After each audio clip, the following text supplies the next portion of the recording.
Thank you so much for joining me on this edition of the Late the W podcast. As always, I'm your host, Mahal. Make sure you leave a like, subscribe, leave a 5-star review, all of that fantastic jazz. If it's your first time joining, make sure you follow on social media at Late the W pod on all of that. Twitter, Instagram, TikTok, we're active on all of those. So without further ado, let's sound the horn and get into this episode.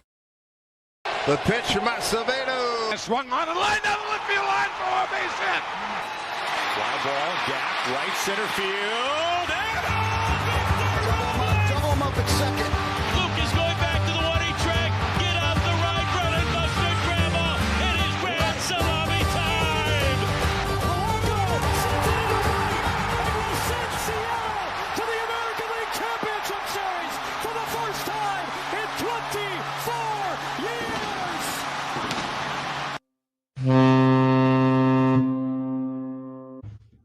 Hello, everybody, and welcome back to the Light the W podcast. I'm Mahal Domingo Anderson, joined by Jeff Budke on episode 142 of the show. We are recording this on Tuesday morning, April 14th. This will release on April 15th. And Jeff, weekend series sweep for the Mariners. How we doing? What's worse, bad hitting or bad pitching? I think we just found out. I think we found out it may be the most obvious way I've ever seen. What a fantastic weekend. Came into the series with 40 runs on the season. We scored 29 the last 4 days. And I would love to credit our hitters, but, ooh, baby, Houston, you might have trouble. Houston, you might have a problem, people would say. Oh, it was right there. You had it. I'm on vacation in Sacramento, California. So, hey, life comes at you fast out there, kids. Be careful. I could have gotten into the Rangers-A's game last night. Third base line, 10 rows up for $8. And you chose not to? I did choose not to. Oh, that's another base or another ballpark you could cross off the list, though. I just would be really upset that the River Cats weren't there. So I don't think I would have a good time. Yeah, fair enough.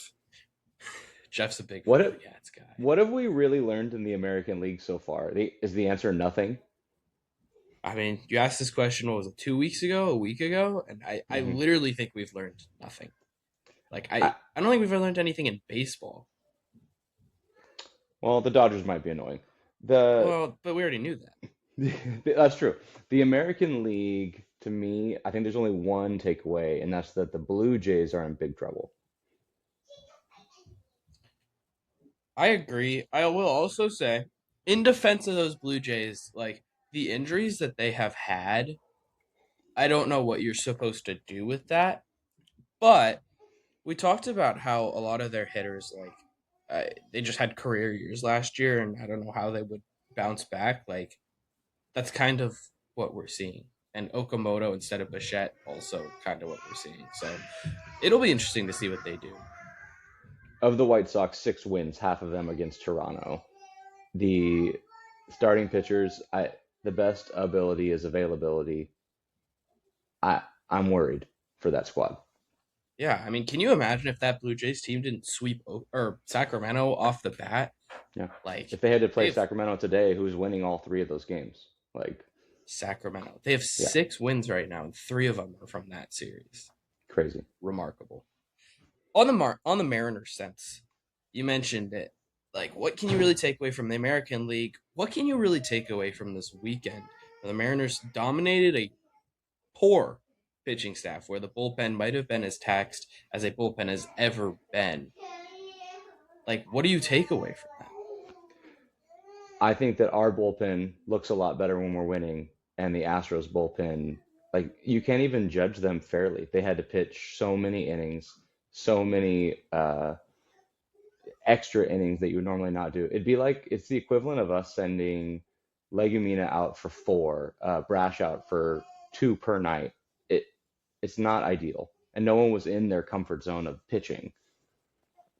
Yeah. And we took advantage, and that's great.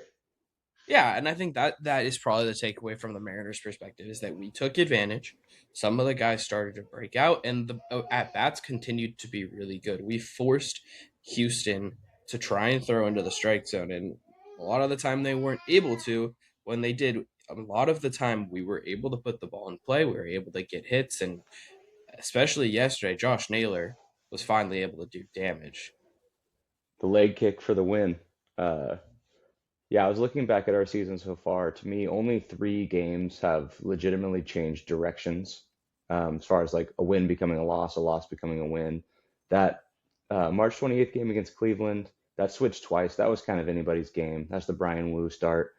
Um, Friday against the Angels, the bullpen did their job. Saturday against the Astros, that's a perfect example of, hey, you're up 7-2. The bullpen just needs to tread water. The bullpen just needs to keep you afloat.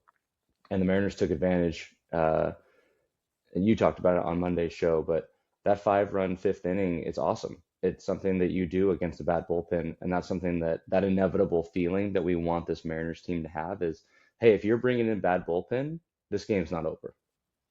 Yeah, I want to never have the feeling of like this game is over. I'm turning this game off because the Mariners have already lost.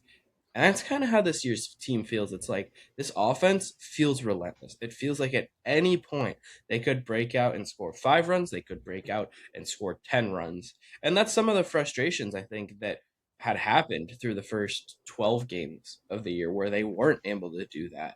And part of that came from a lot of guys just struggling. But now you see what this offense can look like when it's at its best. And to me, it's now you're facing a better pitching staff in San Diego. How do you show that that wasn't just a fluke against Houston? I called for some luck regression in our last episode together, where I was like, what is the luckiest thing that's happened to us? Since then, on game 2 against the Astros, we got out hit by 10 hits and still won. Came back from 5. We had a catcher interference call where instead of Altuve at third, he gets picked off of first base on the next play. It's baseball. 8-9. This feels exactly like where our team should be. We deserve to be 8-9. Now what? Yeah, exactly. And I think the now what is the question. And it's like, you had a really good weekend. Brendan Donovan now has played a couple games in a row. He's finding his form. Cal Raleigh is finding a little bit of his form. Cal, Julio, Naylor all feel like they're having better at bats. I don't know what they're going to look like in this Padres series because they were torching Astros pitching, which, as we've already mentioned, like, I don't know what to take away from that, but they People all listening looked to this better. last night was Brian Wu versus Michael King. I cannot wait to watch this elite pitching matchup. Watch, it'll be Yeah, like 9-8, but I think it's going to be awesome. it's going to be really cool. And I mean, this is going to be, I think, baseball at its best. The Padres are red hot. They are like, they have played great baseball so far this season, especially at home. But the offense as a whole hasn't been that great. Pitching has been solid, but not like out of this world.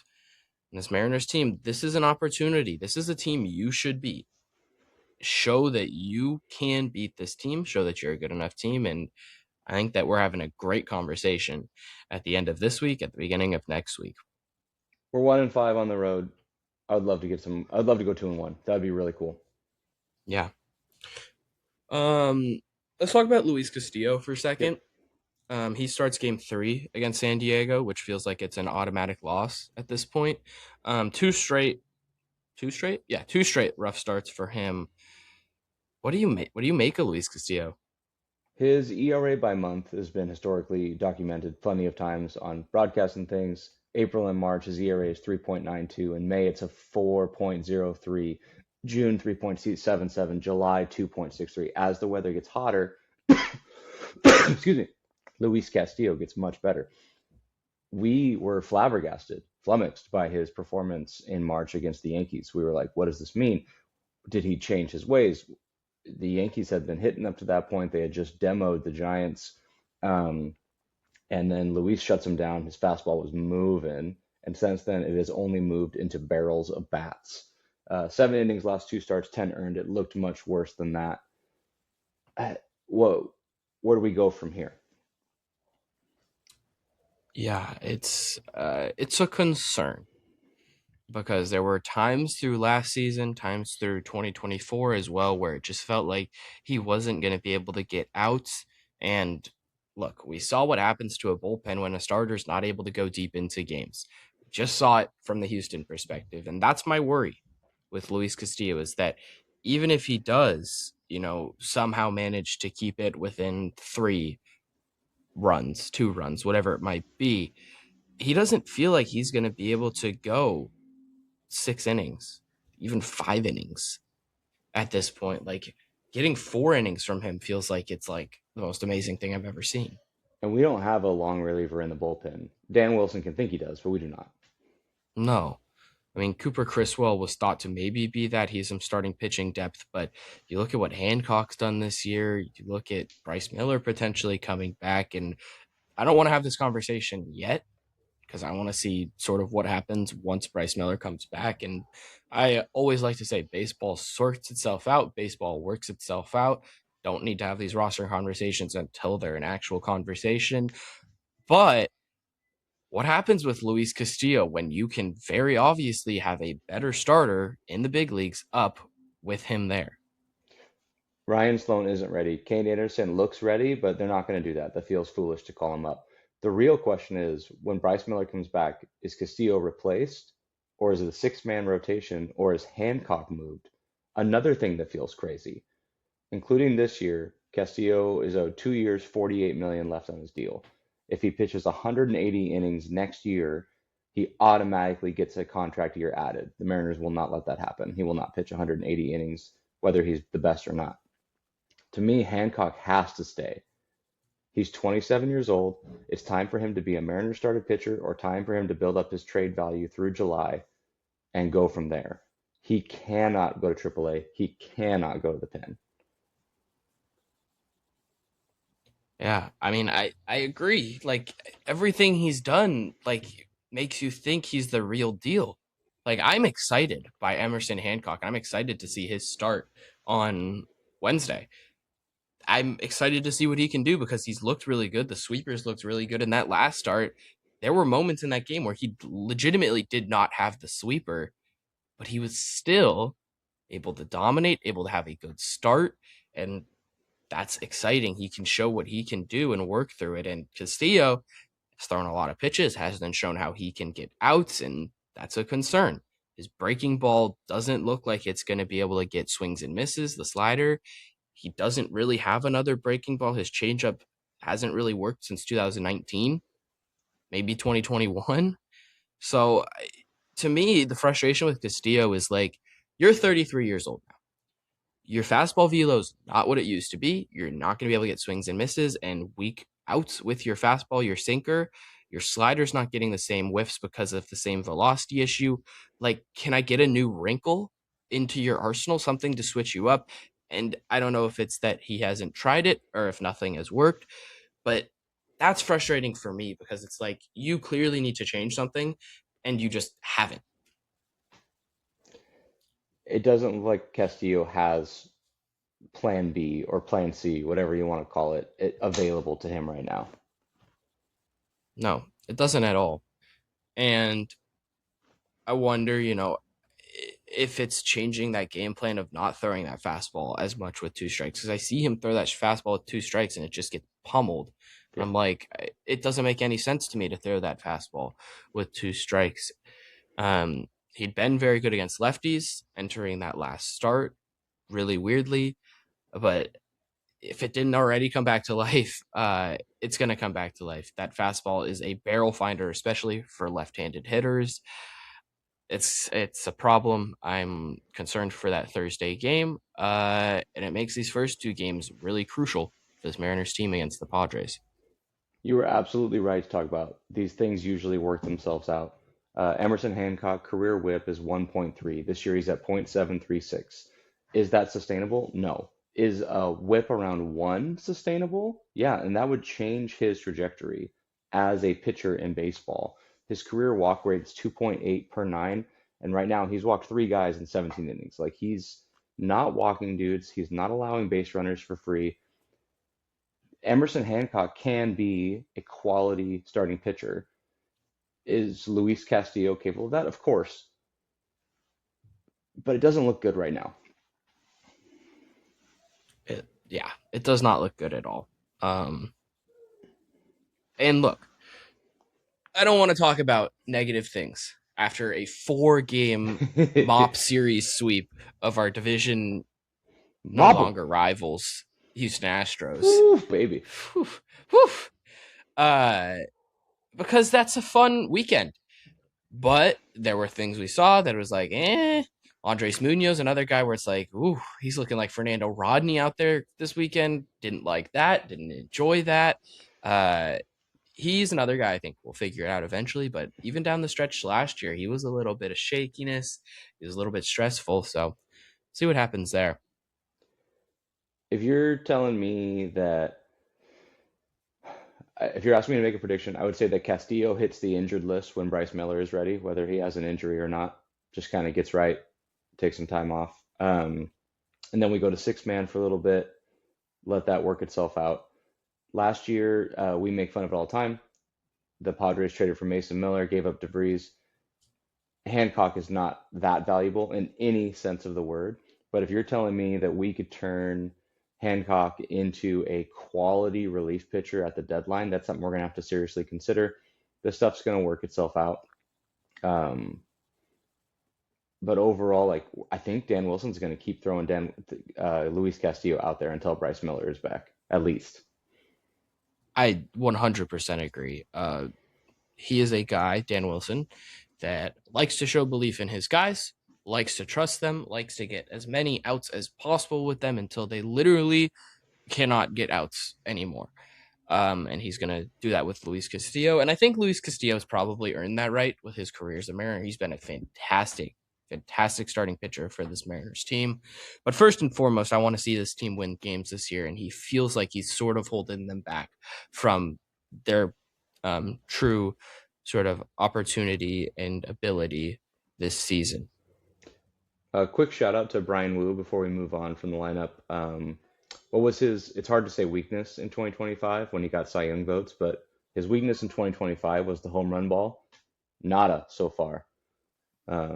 Although this episode comes out tomorrow, so maybe I should have saved that. But keeping the ball in the ballpark too early on. Yeah. The rotation's been very, very good for the most part this year. And seeing Logan Gilbert, last thing for me on this, go 7 innings, like that Awesome. brought me Finally. so much joy. Yep. So much joy. And using the curveball, like switching things up, like that's what I want to see from him. And trying to figure out how can I get strikeouts? How can I get outs? How can I stay more efficient? And that's what he was able to do. And that was really exciting. On the lineup, let's talk about the lineup. Yep. Bottom half of the lineup, like unbelievable season so far.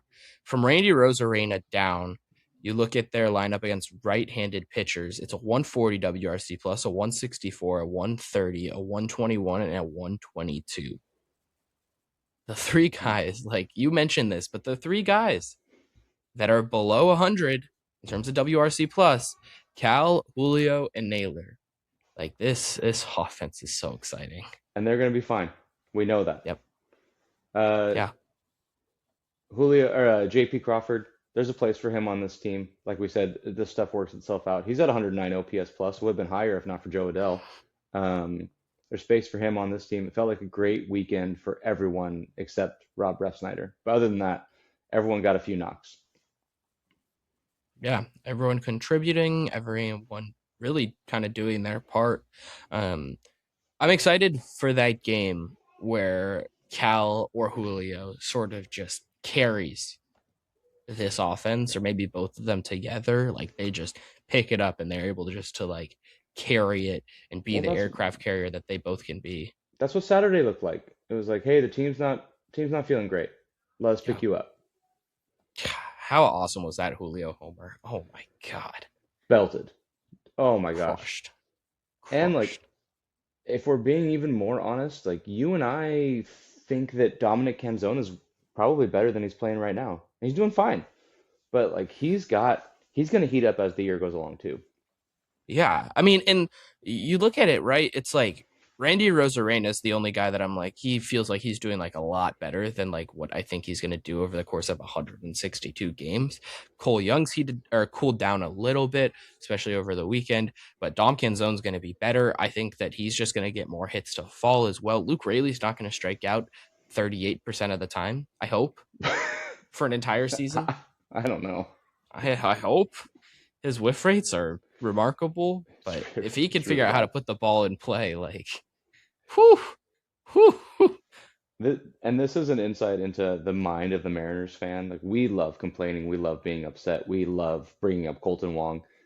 Brendan Donovan's slash line right now is 311, 429, 1.006.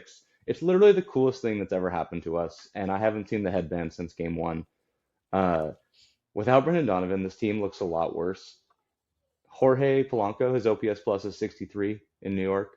Gino 76 in Cincinnati. Like you were right. For this offseason to have been an A, we needed Brendan Donovan. He looks Yep. so good. He's a guy that they haven't had in what, 15 years? Like, when was Have the we last time ever they had had a a player like guy Brendan Donovan? walks and hits? Both? I don't know if we've ever had I I don't mean, remember Ichiro walking a lot. did he I not guess he walk? probably I don't did. know. He probably did. I mean, There's I no don't want way I to could have compare looked that Brendan up. Donovan to Ichiro, but like, Why not? same sort of Why, concept. why Same not? concept. He's not Ichiro. Yeah, he's better. He's got more pop. Oh my god. 4-0 since the Ichiro bat. Oh my god. I had a feeling that I was like, once that bat gets fixed, that's when this offense is gonna wake We're up. They rolling. fixed it night of, and we're back. Um, San Diego. This is a place where I feel like Julio Rodriguez always seems to shine. Like he plays really well in San Diego. Dude loves impressing Fernando Tatis Jr. for some reason. Wouldn't you want to impress Fernando Tatis Jr.? I'd be too nervous to speak to him. So Fair enough. I Some also last sun. week on the show mentioned that San Diego had been playing pretty poor, but stayed at 500. They haven't lost since I said that, so good for me. That's impeccable. Who have they played? I don't know. I think they played like the Rockies, so like I'm not sure what to take away from that. By the way, Houston, they got the I, Rockies right now. Again? Yeah, Oh, the Rockies yeah. own them. I Uh, hope so. I have a couple thoughts on the Astros before we move to San Diego, if you're okay Hmm. with that. Yeah, Um, the AL West is not trash and it's not elite. It's a group of 500 teams right now. Are the Astros a 500 team? I don't know. The offense has 10, 10 players with an OPS plus over 100. 10. Jordan has an OPS plus of 242. Uh, they have three starting pitchers on the injured list, and Jeremy Pena is on the injured list. He was their worst offensive player before this. Um, the Astros equivalent of this podcast, they're all just saying like, "Oh, we're fine. The offense is there. The pitching will come back." I'm not sure that this isn't the best time to trade Jordan, or like th- they're MLB top 100. They don't have anybody. I don't know what that franchise is thinking. It might be time to cash in. You're telling me the Pirates aren't overpaying for Jordan? You're telling me like Boston isn't thinking about it? The Yankees? the Padres. The Padres? The Padres, I think, would be all over that. 2.5 years. I had this conversation with somebody a couple days ago. 2.5 years of Jordan Alvarez. If he stays healthy for another couple months and the Astros continue just to drown, yeah, I think they probably should trade him. I wouldn't be surprised if they did trade him. We saw that they traded Kyle Tucker and they got a great package. Cam Smith looks like a freaking stud, and it's really annoying. Hmm.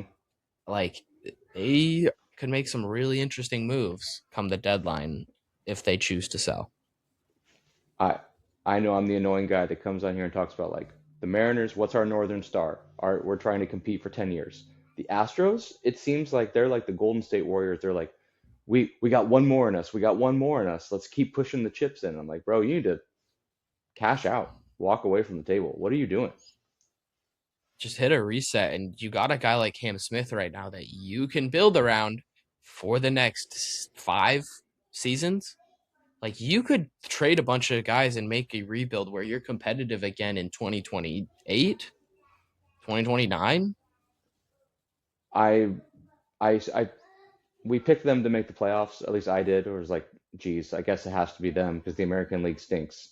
And right now I'm like, what's going to happen faster? The offense regressing to the mean or the starting pitchers getting back? It's the offense. It's impossible. They're on like a historic pace right now. And Yeah. they've lost 8 in a row. I mean, we talked about last week before the Astros series, how hitting is always the one that is going to come back to the mean more often than not. Pitching is sort of one that kind of just stays where it is. If you can't pitch, you can't pitch. If you can't hit, there are things you can sort of twist, change, and it'll get better. If you are hitting the schmack out of the baseball, you're not going to do that for 162 games. That's baseball. That's why we love baseball, because there are up and downs through the season. Like Jose Altuve, 166 WRC plus right now, a 924 OPS. I don't see him continuing that for an entire year. Christian Walker has an OPS right now over 900. Is he going to do that? Christian Walker looks incredible, and we saw it last year. That's not who he is. No. Like, did he make some adjustments and all of a sudden he's like a world beater? I don't think so. I really don't think so. And look, we are what? How many games into the season are we now? 17? 17 games into the season. Impossible to say. I lose track after 2. 17 games into the season. This comes out tomorrow. We have no shot. 18 games into the season for these teams. And that is about as small of a sample size as you're going to get. Like, a guy can be really good for 18 games and then fall off a cliff and not have a hit for the next 6 games. And I wouldn't be totally shocked. And that Saturday game, like, really felt like it just sucked the soul out of that Astros team. Like, that loss was brutal. What's the worst part of their team is their bullpen. And it's what they're using full time now. Their AAA team couldn't beat Arkansas, like for us. We don't need to get too much into this, but I don't know what they're doing. It's rough. It really is. Lose for another week, and you might pull the cord now. You might want to. I don't know if you would. Oh, man, Abreu might looks want to. Bad. Thank He goodness. just looks like he's like, he looks like he doesn't want to play baseball anymore. The Mariners have had his number for a few years. Remember last year? He only blew saves against the Mariners. Like, he was perfect against everyone else. Well, the rest of the league kind of figured that out. Yeah. That clean inning on, what was that? Monday? Sunday? The 2-day Sunday, Monday games really threw me off. It really confused me. It was so weird. Yep. I think it was Sunday that he threw a clean inning. That really made me sad. Man, those steelhead jerseys are sick. I've seen people complaining that the Sunday creams are gone. Do people not get it? No. Do we not get it? Oh, we definitely don't get it. Like, those steelhead jerseys are sweet. They're so sweet. And they're being respectful to a time before us. Like, why are you whining? Stop it. This is perfect Mariners. We had the Sunday creams for like a decade. It's not like 50 years of history. I feel like we never won in the Sunday creams also. Well, it's because we were bad for a long time at baseball. We were bad at baseball for a while. But even the past couple years, I felt like we would always lose in those on Sundays. A Mariners fan on Twitter, I can't remember who it was, bad tweets of the week, was making fun of Angels fans for 12 years of irrelevance. I was like, yo, chill. Like, we're breathe. The Angels are us 7 years ago. Yeah, it's like whoa. let's not make fun of them too much. You can't complain about the Mariners fans that just came into Mariners fandom 6 months ago, though. No one worse than bad Mariners fans. But Jerry Dipoto coming up close with every time a microphone's in front of him. The other day on MLB Network, he said you can't be closer to the big leagues than Colt Emerson. I'm like, just be quiet, dude. What Just does that even stop mean? speaking. Like, What no, do you duh. have? He's in AAA. What's the Like, GM for? Get the microphone away from Jerry. Hollander's great when he speaks. I want to hear Yeah. Hollander speak. You know how many things I can remember the Hollander said? 0. I don't remember any of them. That's perfect. That's what I want from my GM. How many Jerry quotes do we remember? All of them. 54%. The big 5-4. I love 54%. That's an Let's all-timer. rebrand the podcast to the 54% show. Oh my god, I should have done that. That would have been so funny. Welcome to the 54% show, brought to you by Dominic Canzone. Oh my god, I should have thought of that. That might be the greatest thing I've ever heard. All right, trademark that. Sign up for that one too. We'll just do both. We'll do 2 podcasts. When the Mariners are going bad, it's the 54% show. Call. When Jeff hops on, that's the 54% No. show. Mariners versus Padres this week. I talked about Julio Rodriguez's stats against the Padres. Well, he's hitting .320 against the Padres with 24 hits, 4 homers, 8 ribbies, 15 runs scored in 18 games. More of that, please. More of that. He hits please. that apartment building with regularity. Yeah, warehouse. Oh, is it a I would warehouse? love to see it. I don't know what it is. It's a big brick building down the left field line. That's what I know. Yeah. And I want to see him hit it off like the top row once again. That's got to be a top 5 feeling in baseball, is hitting a building on a home run, right? Right? I would imagine. That and like an upper deck shot. Foul pole is number 1. Like that, the bong. That's like a relief, though. You're like, oh, thank God that's fair. Are you saying that I'm showing off my Mariners fandom, that I just am constantly dreading, but enjoy some relief sometimes? Yeah, that's peak Mariners fandom at its very finest. 3 games with the Padres. If you take 2 of 3, you feel great. I don't know. You've already Three, committed to a loose Castillo loss, so I guess we just gotta win the first 2. I'm low-key worried about it. I don't know how they're gonna win both these first 2. I think tonight is the throw-up game. Michael King, Brian Wu. The number one thing I want to see from these 3 games is Hancock's pitching. That's like the number one. Brian Wu and Michael King are going to be entertaining, but as far as what we can take away from this series, it's all about Emerson's start. Yeah, 100% agree. It'll be fun to see, and that's facing a better lineup than he's faced. Well, the Astros are pretty good, I guess. It'll be so cool to see DeVries play. Oh, wait. My bad. It'll still be really cool to see Mason Miller pitch. Oof. Not looking That forward to dude's insane. That dude is absolutely ridiculous. Who's the funniest person to get a hit off him in this series? It'd be Ref Snyder, but he won't hit against him.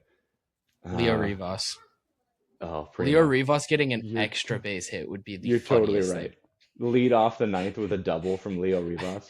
I don't think he has a hard hit baseball this year. Him getting a hard hit baseball because Mason Miller's pumping 103 would be the funniest outcome. I'd have to swing before he started pitching to make contact, and it would be the worst pain I've ever experienced in my life. If I'd do the Randy Rosarena classic, where you just put the bat on your shoulder, step out of the box as he's throwing it, hoping Just for leave. a walk. Just leave. You don't stand a chance. Mason Miller, that National League Cy Young buzz to me is overrated, but it's crazy how good he's been. I mean, when was the last time a reliever won the Cy Young? Like, Gagne? is that when that was? Whew. I would assume Gagne. It's like when Verlander won MVP. There was a stretch there in baseball where voters were just trying to get eyes on the TV, and they were just doing crazy stuff. Like Verlander winning MVP is insane. It's so insane. A relief pitcher winning Cy Young, like, no, stop it. He's been insane though. He's striking out like 80% of the batters Yeah. he's faced. You're allowed That's to be ridiculous. great. It's fine. That's insane. That's what the Rolaids relief pitcher of the year is for, or whatever it is. Rolaids relief pitcher of Do you know the what year. Rolaids are? Did I No. make that up? It's a tummy relief when you got a tummy ache. Oh my god. That's fantastic. That's the show's peaking. We're at our peak today. What is the relief pitcher? You keep going. I'm trying to think if there's anything I want to say about this series this week. Things I want to see, things I don't want to see. I don't really want to Oh, see they Julio face renamed the Mason Miller. awards. Do you want to come say hi? They renamed the awards. Their What is American it? League is the Mariano Rivera American League Reliever of the Year, and the National League is the Trevor Hoffman National League Reliever of the Year. That's so boring. Yeah. Mariano Rivera. But Ichiro if you has go to that guy's Baseball number. Reference, there is a category for the Rolaids Relief Pitcher of the Year. Really? Yeah. That's incredible. They should bring that back. What is Rolaids? Live Heartburn, podcast sour research. stomach, and indigestion. I was right. Oh, that's horrible. That's how I feel watching Mason Miller. Gonna need some of those. Yeah, exactly. Nasty. Filthy. My player, Mahal's Mariner of the series. Who do I want to see break out? I think it's Julio. I think Julio has a good series. He's looked like he's been better recently. The at-bats have looked a lot better. I'll continue. That walk on Sunday with the bases loaded. You were watching the Masters, I think, so I don't know if you saw it. I was. Yeah, fair enough. Rory McIlroy. Sick. The walk he had was a 5-pitch walk. He took a fastball that, like, if this is the strike zone, like this is the outside edge, it was like here. Yeah. Like a 3-1 fastball right off the edge. Like an incredible take. Like not Julio Rodriguez like at all. Seeing that on April, what was it, 12th? April 12th? Amazing. Fantastic. Everything I want to see. The sooner second half Julio can start, the cooler this year is. Yep. And they have an opportunity to really just like soar if these guys can figure it out. Yeah. I obviously don't know how to use the ABS system correctly, but I do know how not to use it, and that's for the Astros to lose both challenges in the first inning on Friday or Saturday. I was dying laughing. I was like, well, that takes care of that. I must say, I was not a fan of ABS early, but after this Astros series, I'm a fan. It's pretty funny. It's so freaking hilarious. I hadn't considered just using it for comedy, and now it's getting better. Yeah, it is getting better. I didn't on the ABS. Taylor Trammell had a strikeout looking on a fastball that was in like the top corner, like dotted, and he challenged it. And it really just like kind of ruined the like moment of getting out of that jam for me. Like I knew it was a strike, but like Bizardo was amped, and then he had to like pause, and then he was like, come on. Can you imagine that with like a huge strikeout, bases loaded? Like imagine if Munoz on Saturday night, that was Saturday, I think, against like the most scary at bat I've ever seen. He walked everybody for a while, yeah. And then he faced Jordan, fell behind 2-0, and then I'm like shitting my pants, and all of a sudden he gets a pop out. So like imagine he gets to like 3-2, dots a fastball that Jordan watches, and then Jordan challenges it. Like that just like, oh, it ruins the moment so much. It sucks. It sucks. I hate that. Any last notes from you, Jeff? No, I'm feeling good. That was a fantastic episode by us. That was comedy at its very finest. I'm planning to do a live stream watch along tonight. I guess this is after. I will have done this Tuesday night. You're releasing something in the future and the past. This is some Back to the Future stuff from me. This is incredible. It will be up on YouTube if you want to go rewatch it, I guess. But everyone enjoy your Wednesday. Let's win this series. I will be back Friday morning. The episode will release. We'll talk about the weekend series with the Rangers. Should be a lot of fun. As always, go M's. Peace.